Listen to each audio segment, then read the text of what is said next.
Good evening and a warm welcome to those attending and also to our viewers watching live on the Council's YouTube channel, Hillingdon, London. This is a meeting of the Children, Families and Education Select Committee. My name is Councillor Heena Makwana and I am the chair of this committee. Details of the business to be considered today is shown on the agenda, copies of which are available in the room and also accessible on YouTube underneath the broadcast. Housekeeping, we're not expecting a fire drill, so if the fire alarm does go off, please follow officers to the fire exits and out of the building to the designated meeting points. For those in the room, please switch any mobile devices to silent before the meeting starts. And when you're invited to speak, please ensure you turn your microphones on so that you can be heard in the recording. For those watching via YouTube, if you are so minded, can you complete one of our resident feedback forms? These can be found in the information section underneath the YouTube video. These forms are intended to help us improve the way that we run our meetings. Before we go through our agenda, I'd like to introduce colleagues in the room. So to my right are Councillors Roy Chandown, Peter Smallwood and Nick Dennis. And on my left here, I have Anisha Teji and Mark Braddock from Democratic Services. And then Councillors Jan Sweeting, Councillor Tony Gill and Councillor Rita Judge-Dott. Okay, welcome. So, observing the meeting today is also Councillor Susan O'Brien, who is the Cabinet Member for this Select Committee. So, welcome to you all. All right, Agenda Item 1, please. Apologies for absence. Thank you, Chairman. Apologies received from Councillor Batt with Councillor Nick Dennis substituting. Apologies also from Tony Little. Okay, thank you. And thank you, Councillor Nick Dennis, for subbing today. Okay, Agenda Item 2, Declarations of Interest in Matters Coming Before this meeting. Do we have any declarations? No, thank you. Okay, Agenda Item 3 is minutes of the previous meeting, which is the 12th of May. Do we agree those minutes? Agreed, thank you. Yeah, Councillor Sweeting?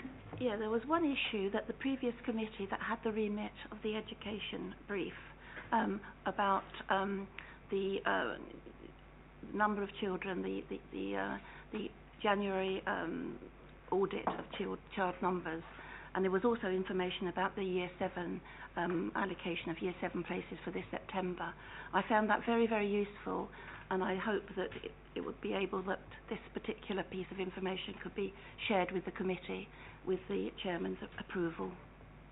Okay, thank you, Councillor Sweeting. Yes, I agree. I think that information would be useful to all, so Anisha will share that information. Yeah, thank you. Agenda Item 4, to confirm that the items of business marked as Part 1 will be considered in public and the items marked as Part 2 will be considered in private. So just to confirm, there are no Part 2 items. Agenda Item 5, Introduction to Overview and Scrutiny in Hillingdon. So just before I hand over to Mark for his presentation, just to explain that any questions or comments can be taken at the end of the presentation. And if you have a question, you can also have a supplementary, but then we'll work our way around the room just to ensure that everyone gets a chance to speak. Okay, thank you. Over to you, Mark. Mic on, sorry. Thank you very much, Chairman. It's good to see you, councillors. And part of a key part of my role, obviously, is to support the council's governance and democratic processes. But one also important part is acting as statutory scrutiny officer, where my role is to promote the overview and scrutiny function of the council, support the select committees, and ensure you have the necessary guidance to discharge your role effectively. And I do that through my team and Anisha for this committee. So I'm going to take you through a relatively shortest presentation today. I'm going to outline the purpose and role of the select committee. But before I do that, I'll take the report on the agenda as read. I'm not going to go through that again. And the presentation will highlight some of the key features of overview and scrutiny. It is aimed at newly elected councillors primarily, but hopefully a useful refresher for some those councillors that were retained after the elections. Happy to answer questions at the end. What I would really start with, though, is that overview and scrutiny is interesting and can be very satisfying. And as ward councillors, you can add real value through your own local knowledge and insight gained from your contact with residents. You can also make a real difference to the council's decision and policy-making processes.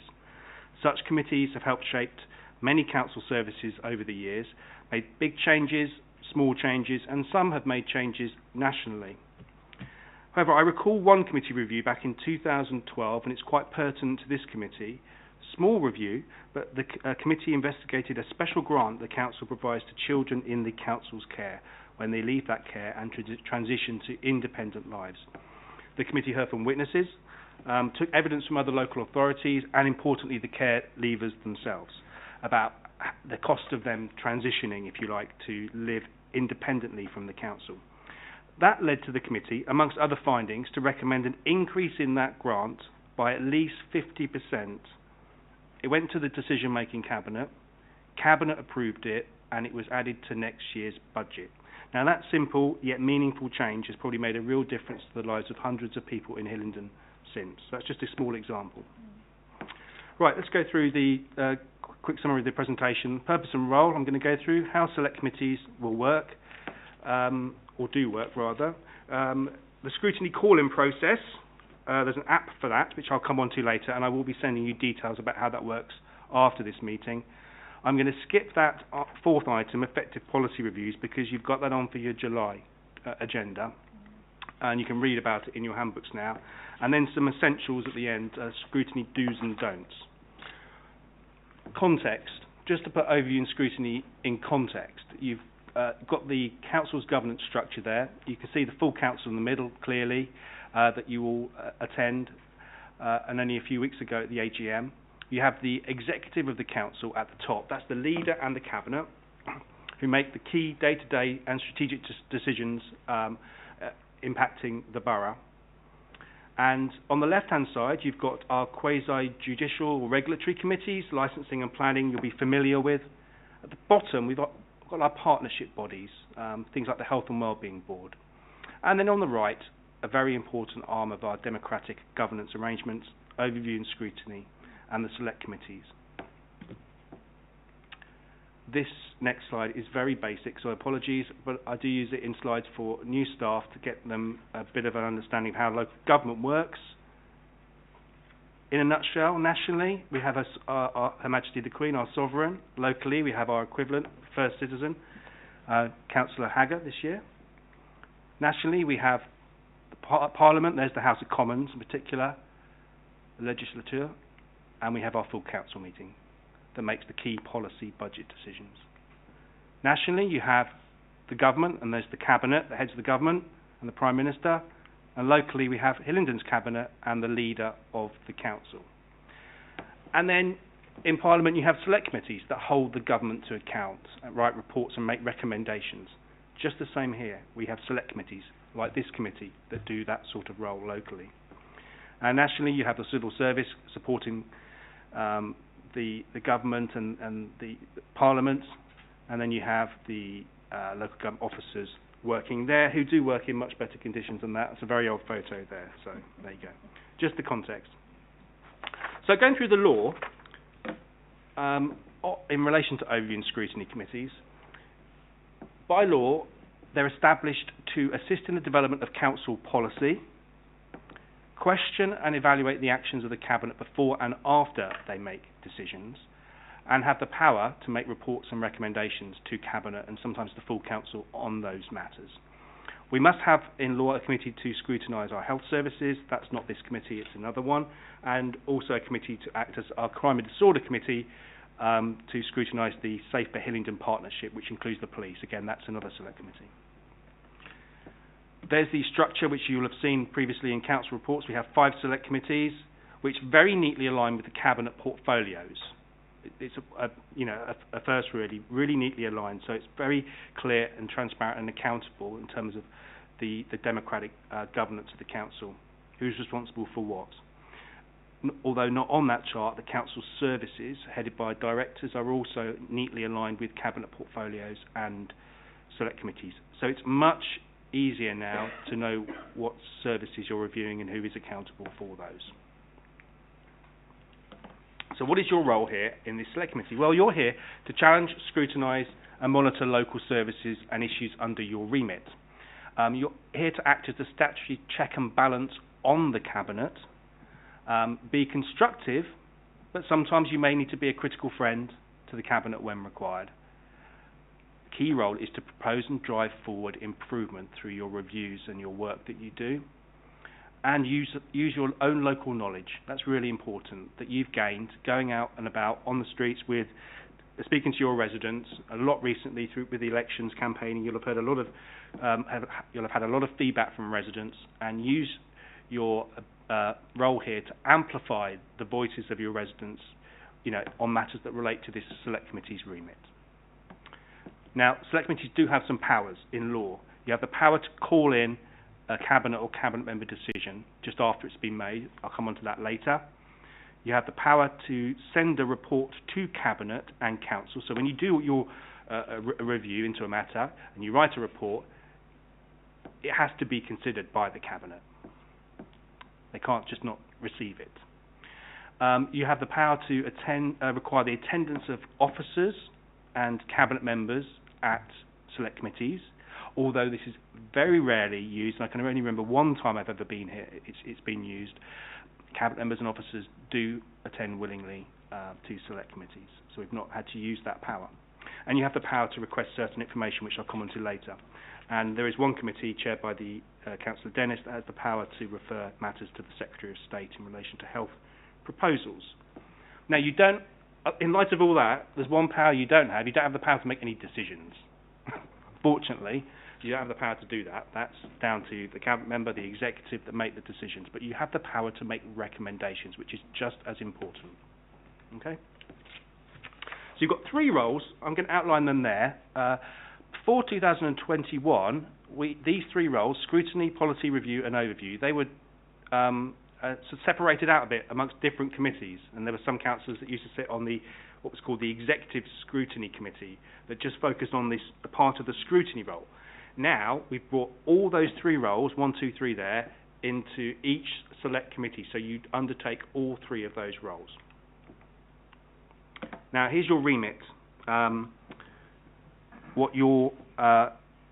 services that you're responsible for reviewing and monitoring, and where you might need to undertake a review into a matter.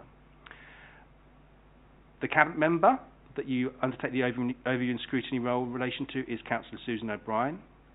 The service areas are listed there. You've got some very important areas there: children's services, safeguarding. I'm not going to list them all. At the bottom, skills and lifelong learning. That includes adult education and the music service. And what I've left you on your table is a more detailed breakdown of the service structure, so you can see what is underneath those headings there. It gives you a good flavour of all the different aspects that you can potentially look at. And another key role is, although it's discharged through a panel, is corporate parenting. And you are responsible for the operation of the corporate parenting panel, which meets on a regular basis with our children in care leavers to shape policy, discuss matters. It's ultimately a very good way of involving young people in our care in the democratic decision policy making process. Very briefly, you also are unique in that you have an education cooperative member on this committee, Mr. Tony Little. These are somewhat historic sort of hangovers from the old committee system many, many years ago. But Mr. Little, although he's not here today, can only vote on education matters if you ever need to vote in select committees, which is very rare. But he can vote on education matters only, but he can speak on other items should he want to. He's bound by the same code of conduct as you, so he can be present in Part 2 scenarios. Right, so, and how do you do all your work? How do you sort of pull this together? Well, there's a very important document at the end of your agenda called the Multi-Year Work Programme, and and councillors do comment on it, and it's a very, as I say, it's a key document. It allows you as a committee to balance and plan your workload out over the year. I would just remind you to keep it manageable. You don't want to be having meetings that just last half an hour and then later the next one is let's say 3 or 4 hours long. You want to keep it manageable, the fact that it's multi-year keeps it very flexible for you. There's no rush to end a review to get it to cabinet in April, before the next municipal year starts. If you are conducting a review into something and you find there's an issue that you need to look into further, you might need to change your terms of reference because you've realised that you need to encompass another matter. You're not bound by any time deadline, put it that way bluntly. It's an excellent tool that you can use to undertake your workload in a flexible manner. It evolves each month. It's owned by the committee, steered by the chairman. So I'm going to go back to those three roles: scrutiny, policy review and overview, and drill down in them briefly. The scrutiny role, there's four aspects to this. There's pre-decision scrutiny. So this is where you monitor, and you've got it on the agenda later, the Cabinet's forward plan. That document sets out the Cabinet's decisions over the coming year, or what it knows at that time it's going to be making decisions on over the coming year, and schedules them into Cabinet meetings for decision. And you do have the ability, where you've considered that matter beforehand, to send comments to the Cabinet. There's a section in each Cabinet or Cabinet member report for select committee comments. There's no automatic right to comment on everything that's going to Cabinet, but where it's been agreed or it's been put in your work programme, or you might have perhaps considered a matter which is coming to Cabinet later in detail before at your committee, you have the ability to provide comments. Post-decision scrutiny. We haven't done much of this in Hillingdon over the years, but this is where, let's say, Cabinet a year ago approved a new education policy of some kind, and you just want to, a year later, say, let's just look into this, see how it's going, how well it's been done, or are there areas where it's not been implemented so effectively. You'll just want to take stock and have a look at it, and you might want to ask relevant officers to come in and answer questions. Number 3, scrutiny call-in. I'll come on to this again later. This is where you can call in a cabinet member decision just after it's been made, within 5 working days. And then 4, scrutiny of external partners. This doesn't really come under this committee's remit, but there may be the odd occasion where perhaps an external partner might need to come along to support the work of an officer that's reporting to this committee. I'm thinking particularly in the safeguarding area and things like that. You have partners that are not in the council that might need to attend.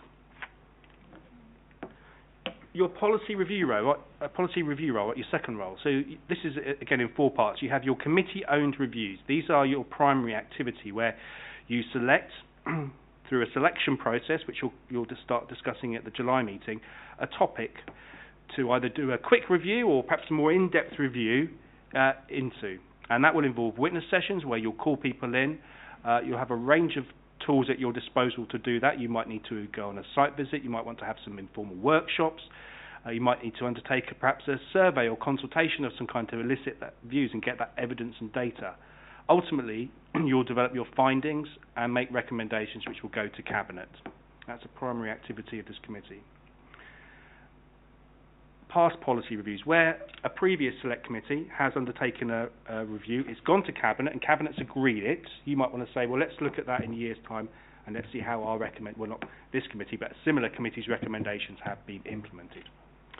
Number 3, policy shaping. This is where the Cabinet member has agreed to send a draft policy to this committee first before it comes to the Cabinet member or the Cabinet for final decision.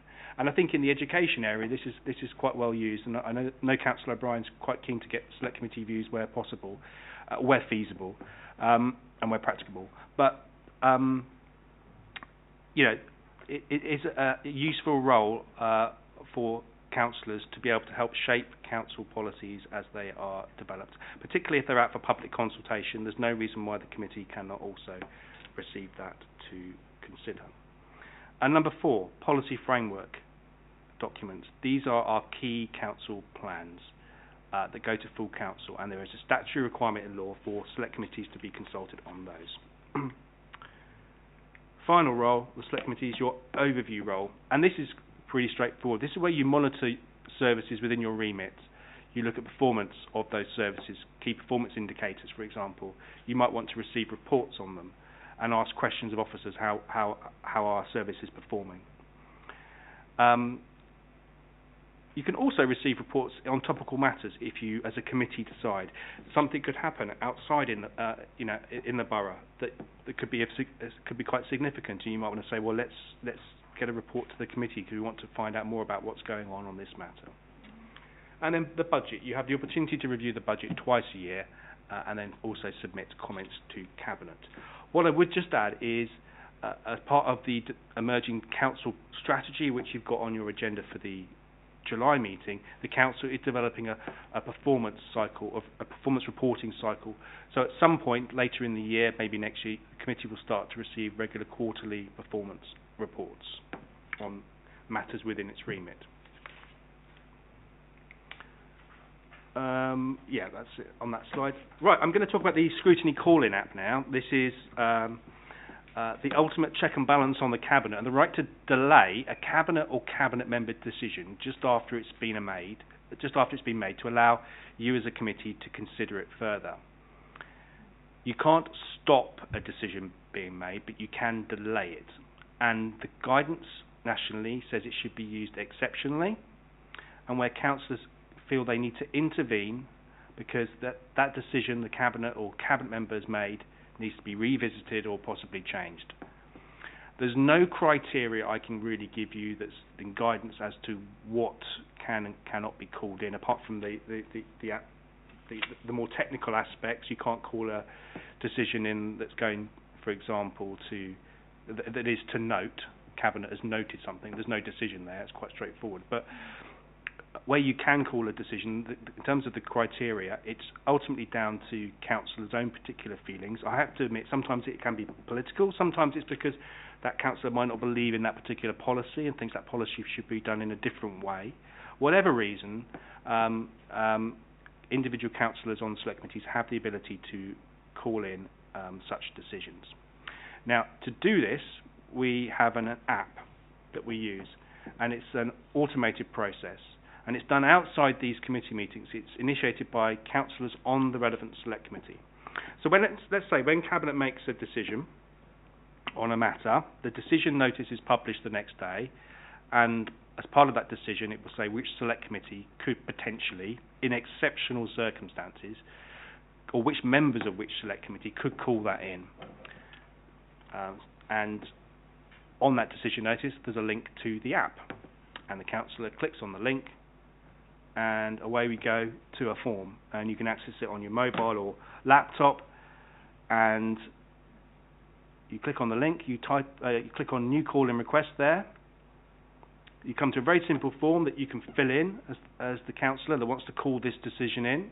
Put your name in, the committee, the date, the decision, reference number if you've got one on there, and the reason why, and any supporting information you can fill in. Then you press submit, and an email goes out to everyone in this committee saying Councillor X has just submitted a call-in request on this Cabinet decision. Please click the link below to find out more and decide whether you want to approve or reject it. So you will get an email. You can decide whether you want to click on it. You don't have to click on the link, but you might want to. There's no requirement for you to go in and, if you like, vote, if I use that word. And then you come to this form. You click on the link, you come to this form here, and you'll see your name pre-populated down the side. It'll already be there, and then you decide whether you want to approve or reject in the next box, and if you want to submit any comments in relation to the matter, and then press submit. And then, if you go back to the main page on the app, there's a running total that's kept. This is a call-in from a request from the other day, but you can see there are 3 councillors that voted for the call-in request there. Now, for a call-in request to be valid, it needs 4 members of this select committee. Or if it's an education-related matter, that could include Mr. Tony Little too, because he's also on that list. So that's the app. I will be sending you more details tomorrow. All I would say is that guidance does say it should be used exceptionally, and it needs to be initiated by the relevant councillor from the select committee. It's not something that is, if you like, initiated at committee meetings here. I'm going to skip this next section here. That's about policy reviews. And finally, final 2 slides, some Scrutiny Essentials top tips. So I'd firstly like to remind you of the importance of your clerk, Anisha, here. Anisha, as you all know, doesn't just take the minute. She's your go-to person. She will do the research. She'll support the chairman, you as committees, get the information you need, liaise with officers, arrange any particular site visits or any other things you need as part of your role. and ultimately write the final report that will go to Cabinet. So a very important role, and Anisha's excellent at that, so you're lucky on this committee.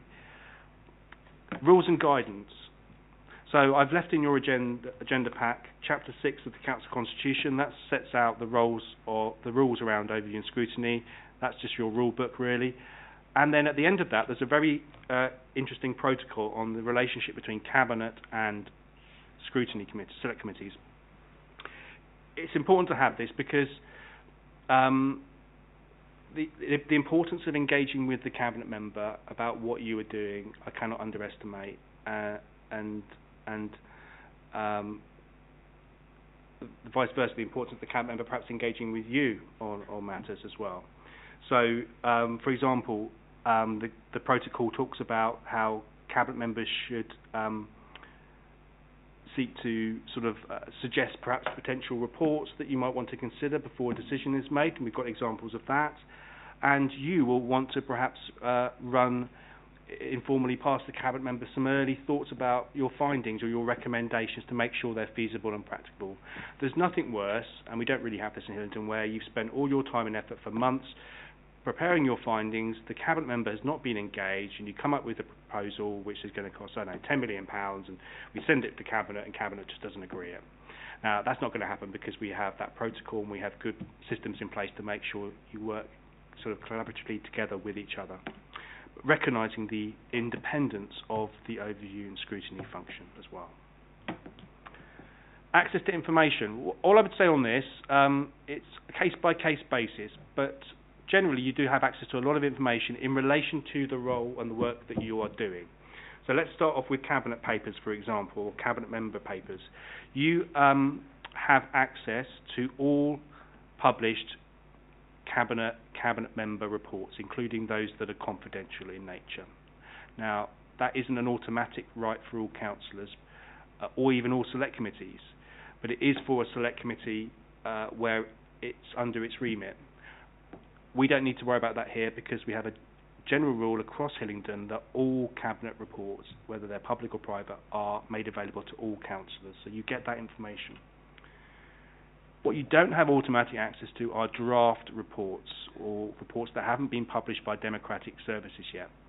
But you may, through discussion with the Cabinet member, seek to be able to get a draft where that is possible and feasible. But ultimately, it's the Cabinet member's decision. You have you have the ability to access a lot of information in relation to your scrutiny work. So if you're undertaking a review into a topic, you can ask for the relevant data and stats and all that sort of stuff that you might need to support it. What I would say is keep requests reasonable. Consider the officer resource. If it comes back and it's going to take months for an officer to prepare this data, then we might have to decline that. But and also bear in mind the time aspect. You know, officers are not here just to across the council, not here just to support this committee. They're here primarily supporting the work of the Cabinet and the delivery of the Cabinet's policies. You have to bear that in mind. But all officers do have a duty to support all arms of the council's democratic processes. But their primary role, you have to appreciate, is to deliver the services that are led ultimately by their director and the Cabinet member. When the committee makes information requests, and this is up to you, Chairman, but I would suggest really it's dealt with by this committee. So it's discussed at this committee that you as a committee want to find out A, B and C, or you want information on this. That way Anisha can coordinate it and report back to this committee, or if it's important and timely, circulate it around outside the meeting. And as I said earlier, there's so many ways you can get information from users and other sources as part of your policy reviews. Questioning attendees. So officers regularly attend these meetings, and I'm sure you'll undertake those questions in a fair and balanced manner. We do have that fallback of the formal compulsion if needed, but officers do like to attend and answer questions. And for them also, it's important for them to showcase and present their services and highlight some of the good stuff they're doing, as well as you looking into perhaps some of those areas that might need a little bit more scrutiny. And finally, my final slide, just some do's and don'ts. I'm not going to go through them all. Do try to reach a consensus. Be constructive. Work with opposition group members. Select committees are not supposed to be political. You're supposed to work together.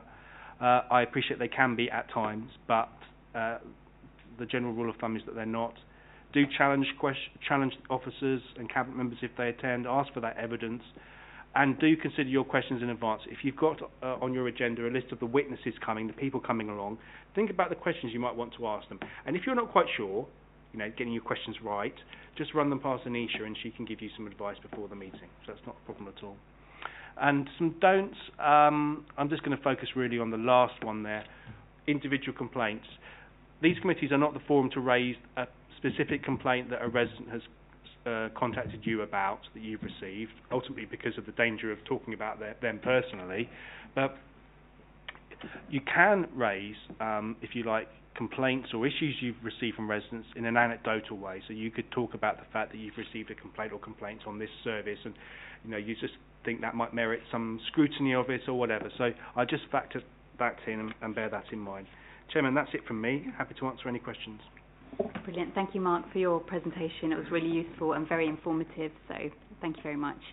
Right, any questions? Okay, Councillor Sweeting.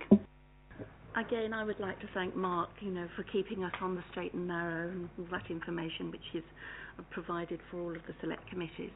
There's a couple of general questions. We in Hillingdon have decided this way that we scrutinise, and we came up with this policy and these ways not too long ago. Have any other councils got similar scrutiny requirements to us in Hillingdon? And have they, do you know whether any of those have had call-ins that have been successful or not successful? And another general question is about, we have Tony Little, who's been on this committee or similar committee, a parallel committee, for a number of years. But there are other options for others to be on our committee as well. And I don't know whether we've ever gone out to find out whether we can complete the membership of this committee.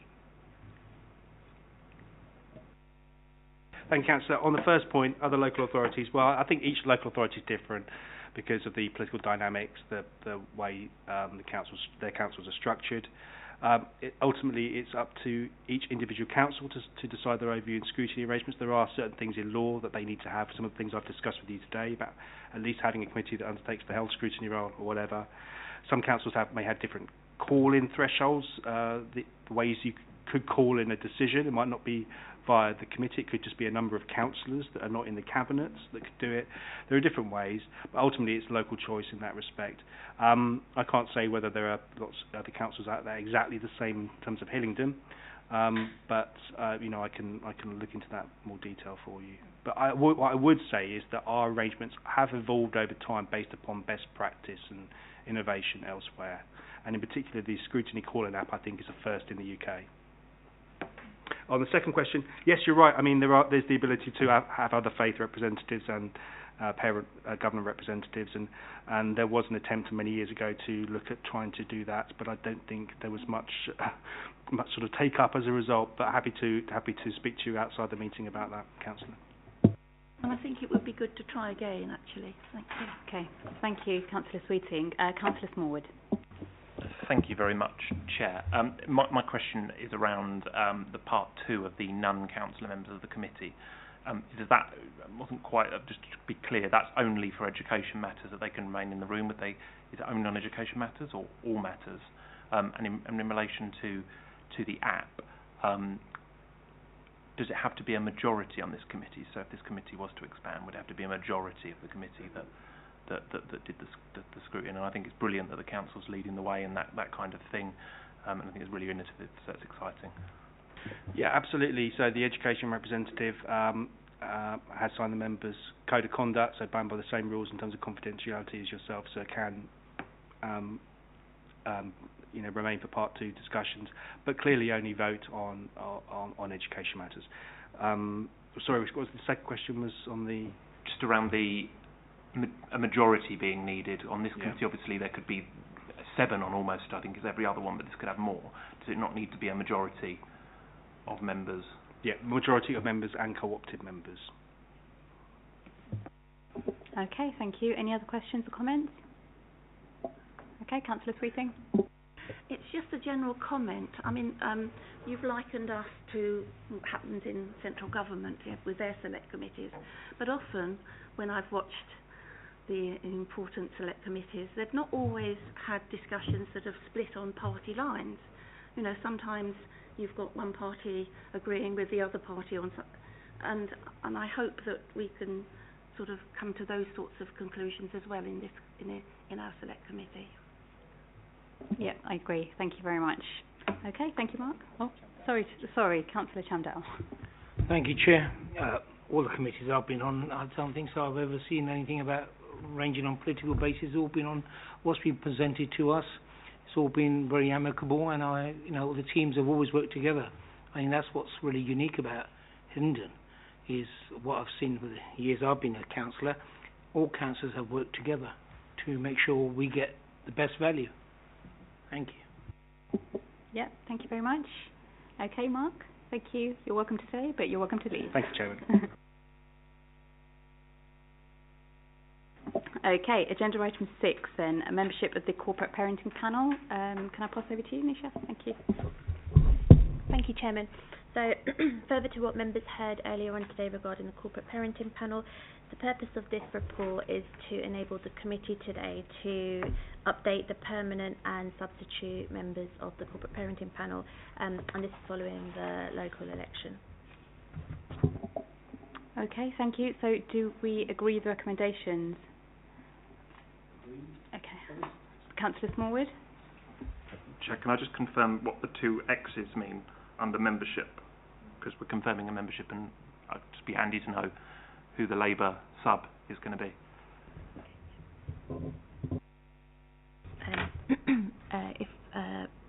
Sorry, Councillor. Yes, we have had a discussion, and I would like to forward Tony Gill as being the sub on the corporate parenting committee. Okay, that's fine. Do we agree with the recommendations on it? Councillor Dennis? Sorry, before we agree the recommendations, I thought it'd be nice to give a little overview about what the corporate parenting panel does. Yeah, please do. Because those of you who read the papers, which of course everyone here will see that I am the chair of it, and Councillor Makwana is the vice chair. And I've been on the corporate parenting panel for, I don't know, maybe 6 or 7 years, and Councillor O'Brien was on it with me for a while as well. So, and I'm quite passionate about it, and I think it's a really important thing that we do.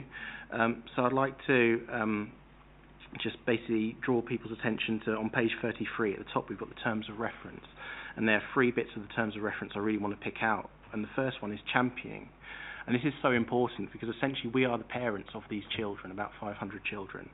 And I remember one of the first events I ever went to, we did a survey of our children and asking them what's important in their lives.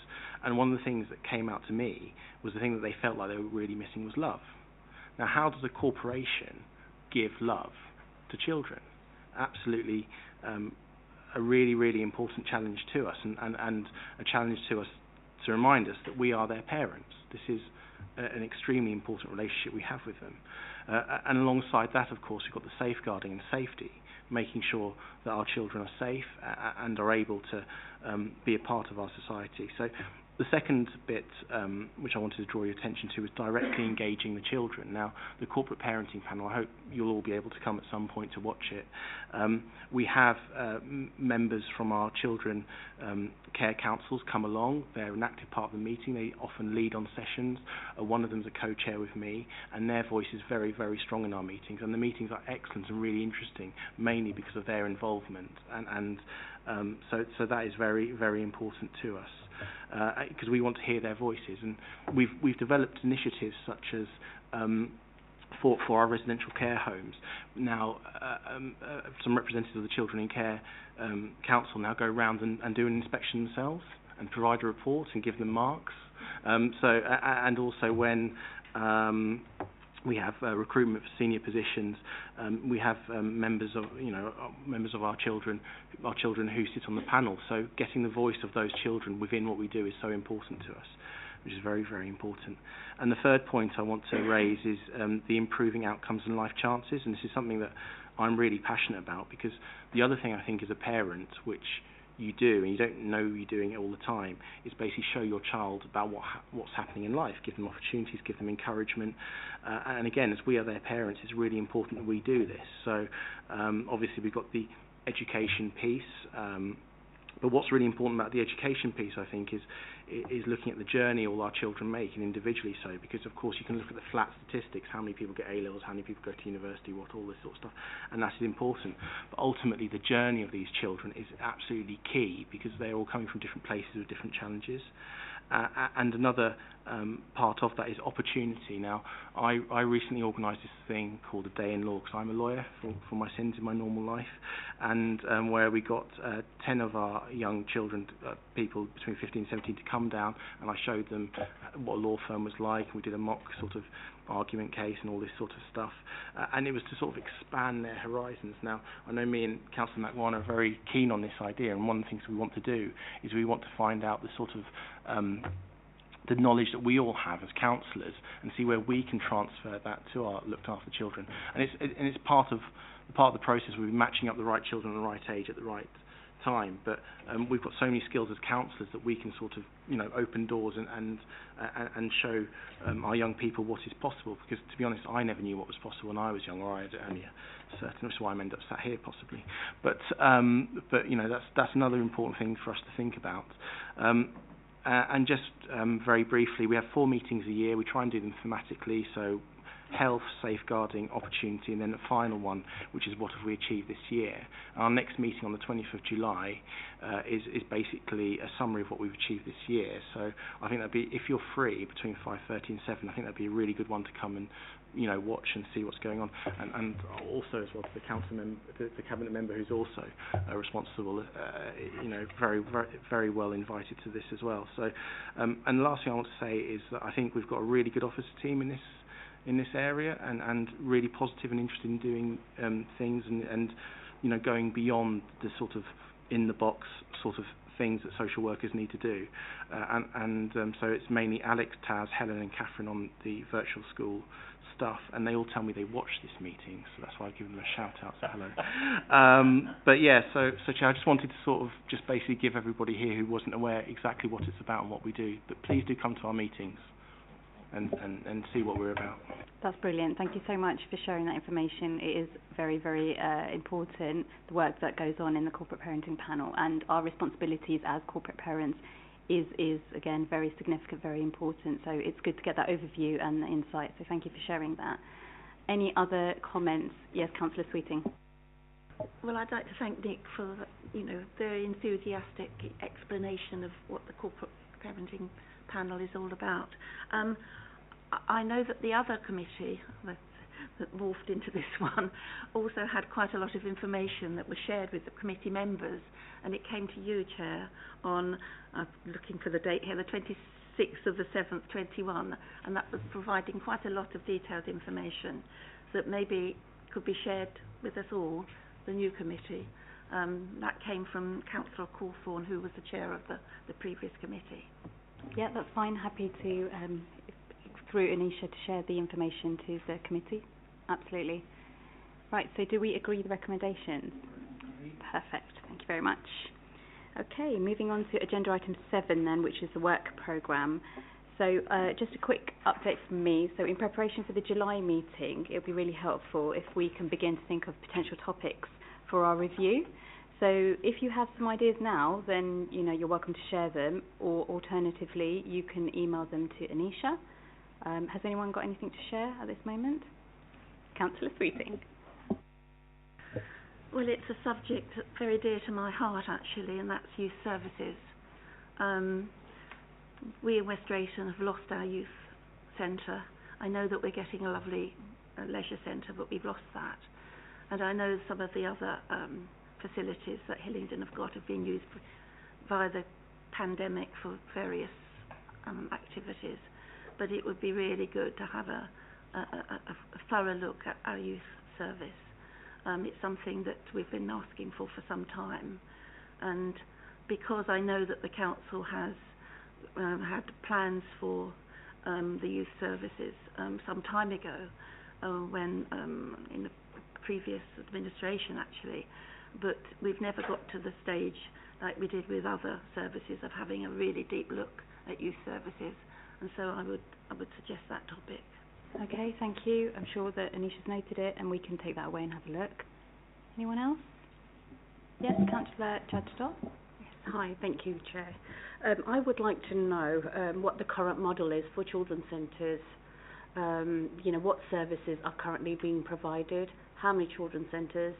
I believe that it has gone through lots and lots of restructuring changes, so can I please have that? Okay, again, we can put that forward. I think that we...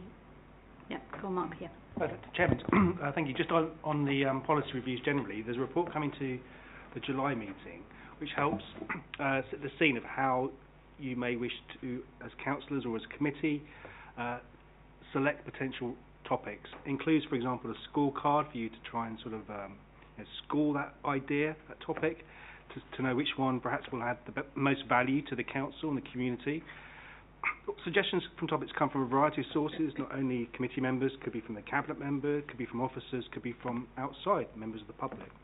So what I might suggest, if you're happy, is we've already drafted that report for the July meeting. If you want to start thinking about topics now, I'll ask Anisha to circulate that around after this meeting so you get an advanced copy, and that might help you on that. I mean, with respect to the children's centres, I believe there is a report coming up very soon to Cabinet or the Cabinet member on that matter, which will have more information, and the committee could always look at that later. Okay, thank you. Yes, Anisha, yeah. Thank you. Further to an email received from Councillor Sweeting regarding youth services, I just wanted to let members know that through liaising with officers, I can confirm that a report, an update on youth services, it should be available for the committee in January 2023.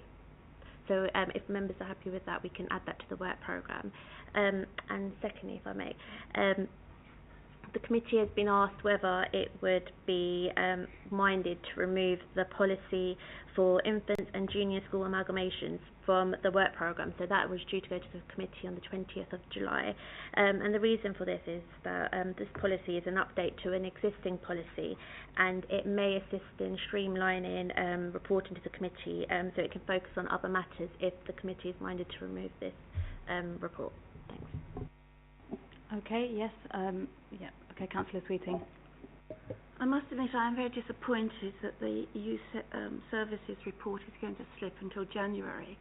The previous committee asked for the more detailed explanation of exactly what was going on 3 meetings ago, and we thought we were getting something in the last meeting on the 20th of April, and it did not materialise.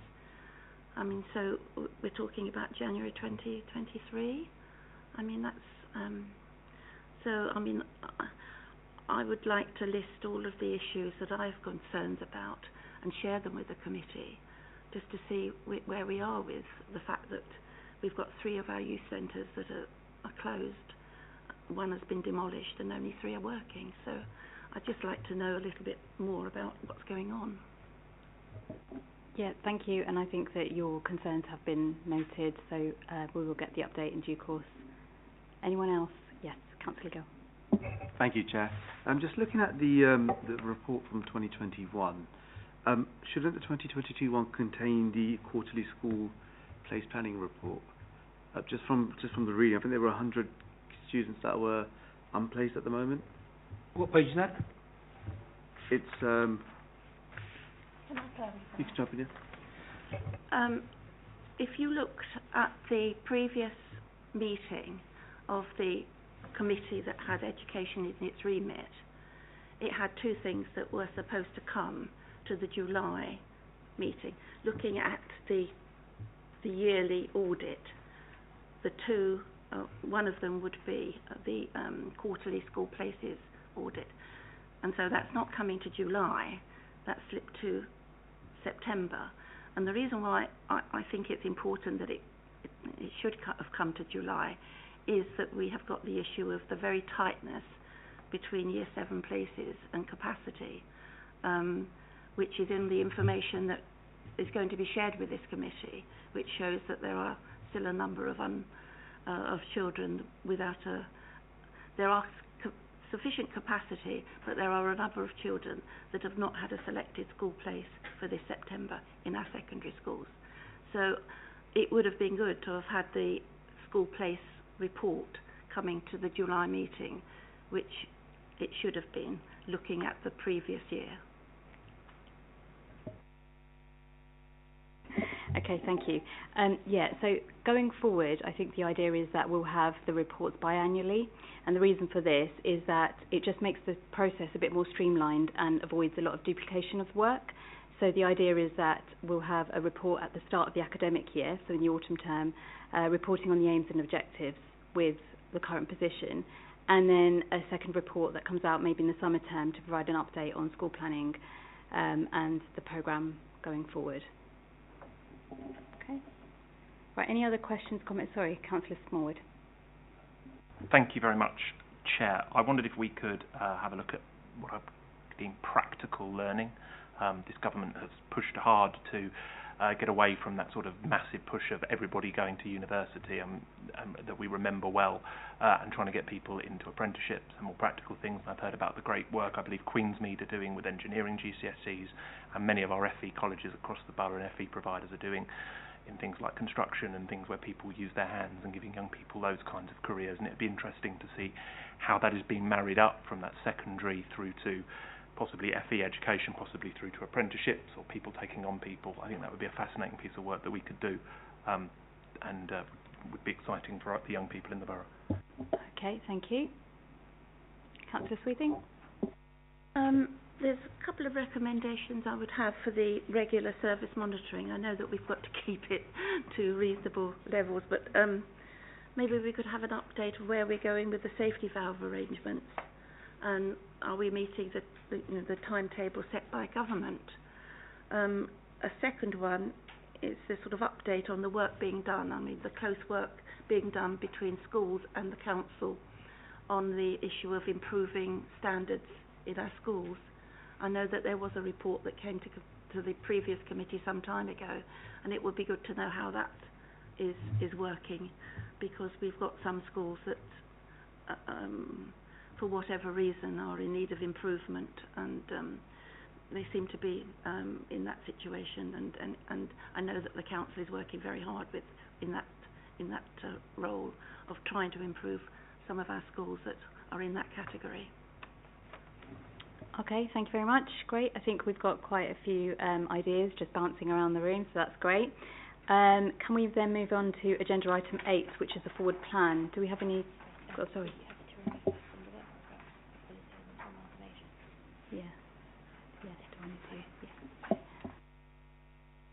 I do have one other recommendation. Oh, sorry, it's on them. Yeah. We have Ukrainian children in our schools, and I know that the council have been very supportive in supporting the schools that have got those children. There are funds coming from central government. I believe some of them are popping up in July, I was advised. It would be good to have a one-off report on how the Ukrainian children are progressing in our schools, and how the funding provided from government, central government, is being used to support our children, those children. Okay, yep, all right. So can we move on to agenda item 8, which is the forward plan? Any questions or comments? Okay, Councillor Sweeting. There's 2 reports going to the 7th of July Cabinet. One is concerning the Meadow High School expansion, the satellite, being provided in Harefield. The other is the Child and Family Services and Development of Family Hubs, and it says that it will consider recommendations arising for the review. I was just wondering whether we would have sight of any of that information before it goes to Cabinet. Thank you, Chairman. Yes, those reports will be published 5 clear working days before the Cabinet makes its decision, or shorter if necessary, but they'll be available before the meeting. They won't be available to come to this committee because of the timing issue of it. You're meeting after Cabinet, I believe, aren't you? So. Okay, any other questions or comments? Brilliant. Okay, so I am now going to bring this meeting to a close. Thank you all for your time, and for residents at home watching on YouTube. Okay.